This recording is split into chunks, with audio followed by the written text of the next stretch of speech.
Dengan ini menyatakan kemerdekaan Indonesia. Hal-hal yang mengenai pemindahan kekuasaan dan lain-lain diselenggarakan dengan cara saksama dan dalam tempo yang sesingkat-singkatnya. Jakarta, 17 Agustus 1945, atas nama bangsa Indonesia, Soekarno-Hatta. Assalamualaikum warahmatullahi wabarakatuh.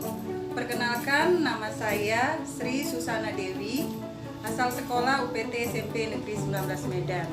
Kali ini saya akan membahas materi IPS Sejarah mengenai masa kemerdekaan.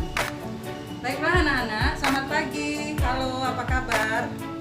Kita akan membahas materi IPS Sejarah mengenai bab 4, yaitu Indonesia dari masa kemerdekaan hingga masa reformasi.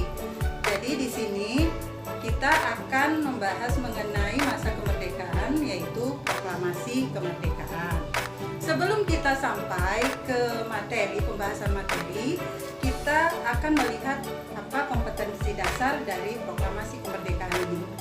Adapun kompetensi dasarnya, KD 34 ya, kompetensi dasar 34, menganalisis kronologi perubahan dan kesinambungan ruang dari awal kemerdekaan sampai reformasi. Kemudian setelah kompetensi dasar, kita akan melihat apa tujuan pembelajarannya. Jadi siswa diharapkan setelah mempelajari materi ini, siswa dapat yang pertama menjelaskan mengenai pengertian proklamasi. Kemudian yang kedua dapat menjelaskan mengenai persiapan kemerdekaan, ya, persiapan kemerdekaan Indonesia. Kemudian yang ketiga peristiwa-peristiwa di sekitar proklamasi, dan yang keempat menjelaskan mengenai sambutan rakyat terhadap proklamasi kemerdekaan. Oke, kita akan membahas ke proklamasi kemerdekaan. Apakah itu proklamasi kemerdekaan? Proklamasi kemerdekaan itu berasal dari bahasa Yunani yang katanya, asal katanya itu proklamatio, yang artinya pengumuman terhadap rakyat yang berhubungan dengan ketatanegaraan. Jadi kalau proklamasi kemerdekaan berarti itu adalah pengumuman kepada rakyat tentang kemerdekaan. Kemudian kita akan melihat terlebih dahulu mengenai kronologinya. Kronologi pada pembahasan materi proklamasi kemerdekaan, yang pertama itu kita akan membahas mengenai persiapan kemerdekaan Indonesia. Itu sekitar akhir tahun 1944, di mana Jepang sudah mulai terdesak di Perang Asia Pasifik, sehingga dia memberikan janji kemerdekaan kepada bangsa Indonesia. Nah, di situ mulailah diadakan persiapan kemerdekaan dengan dibentuknya BPUPKI dan PPKI. Adapun BPUPKI merupakan badan penyelidik usaha persiapan kemerdekaan Indonesia. Mereka mengadakan 2 sidang, di mana sidang pertama mereka mengusulkan gagasan dasar negara. Kemudian yang kedua nanti rumusan undang-undang dasar. Kemudian peristiwa Rengas Dengklok itu pada tanggal 16 Agustus 1945 jam 4.30 WIB. Kemudian yang ketiga perumusan teks proklamasi. Di sini dilakukan pada tanggal 16 Agustus tepat pukul 23 WIB. Dan kemudian proklamasi kemerdekaan dibacakan pada tanggal 17 Agustus 1945 tepat jam 10 WIB.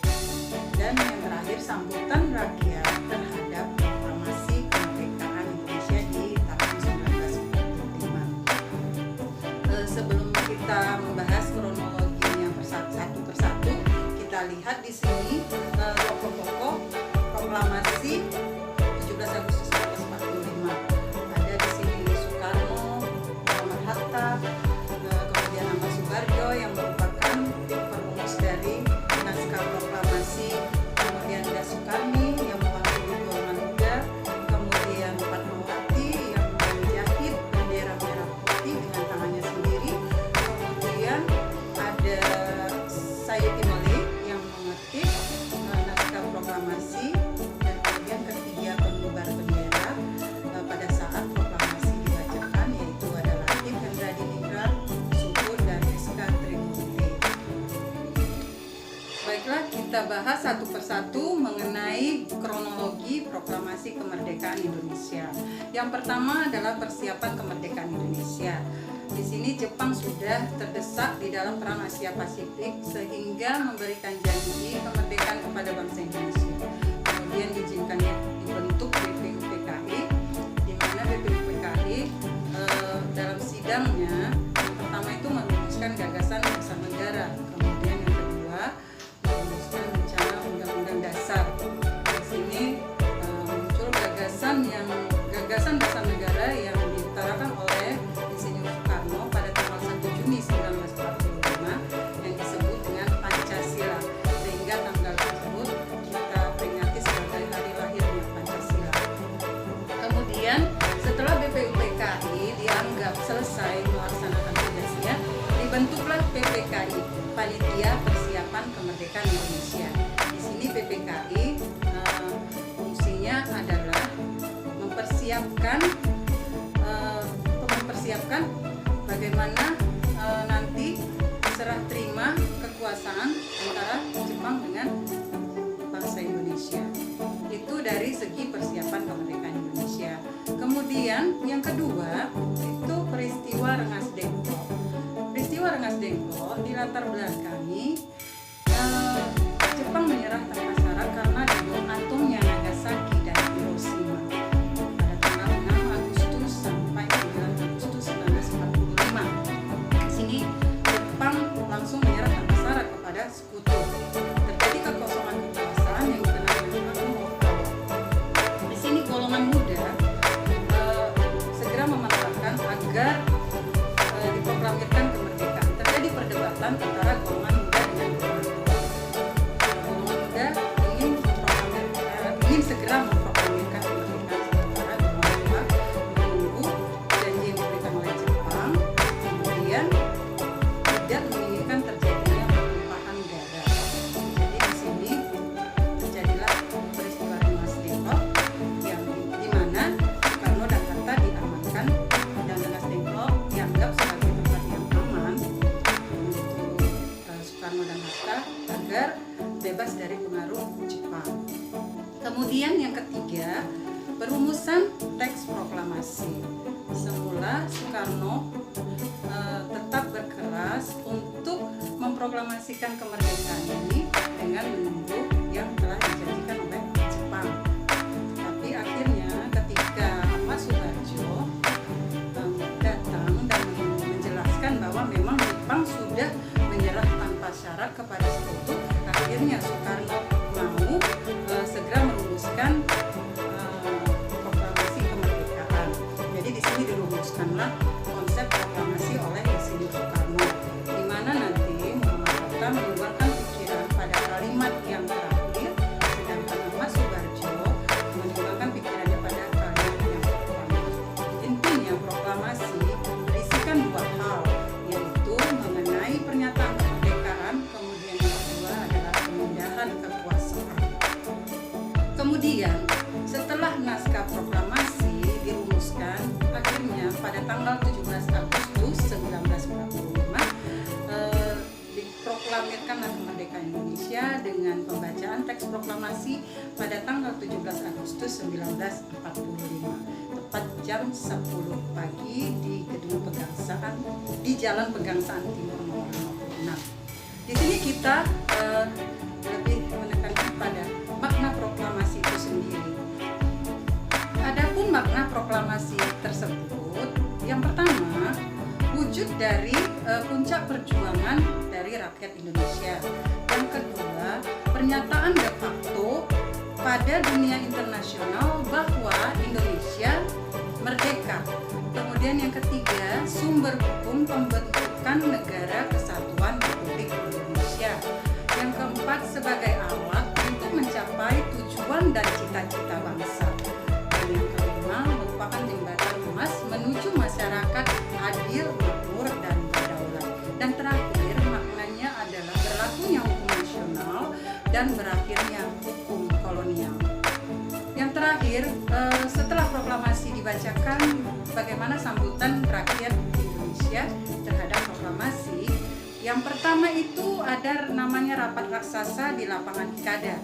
Bukan raksasa yang rapat saat itu ya, tapi rapat raksasa ini dihadiri oleh hampir 300.000 orang di lapangan Ikada.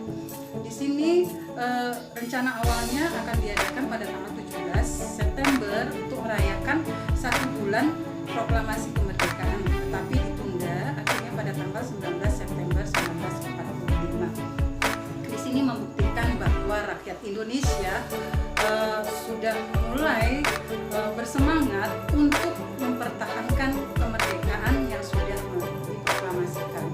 Kemudian yang kedua itu tanggapan dari berbagai daerah. Itu dilihat dari peristiwa-peristiwa heroik. Contohnya di sini ada peristiwa heroik yang terjadi di Yogyakarta, di mana pegawai-pegawai pemerintahan perusahaan milik Jepang itu melakukan aksi mogok, tidak mau bekerja, tapi menginginkan Jepang segera menyerahkan perusahaan itu kepada bangsa Indonesia. Kemudian peristiwa heroik yang terjadi di Surabaya, yaitu di Hotel Yamato. Di situ berkibar bendera Belanda. Kemudian para pemuda mengoyak warna birunya, sehingga yang berkibar adalah bendera merah putih. Jadi di situ pemuda Indonesia sudah berani melakukan aksinya untuk menunjukkan kepada para penjajah bahwa Indonesia sudah merdeka dan siap mempertahankan kemerdekaan. Yang ketiga itu pertempuran 5 hari di Semarang.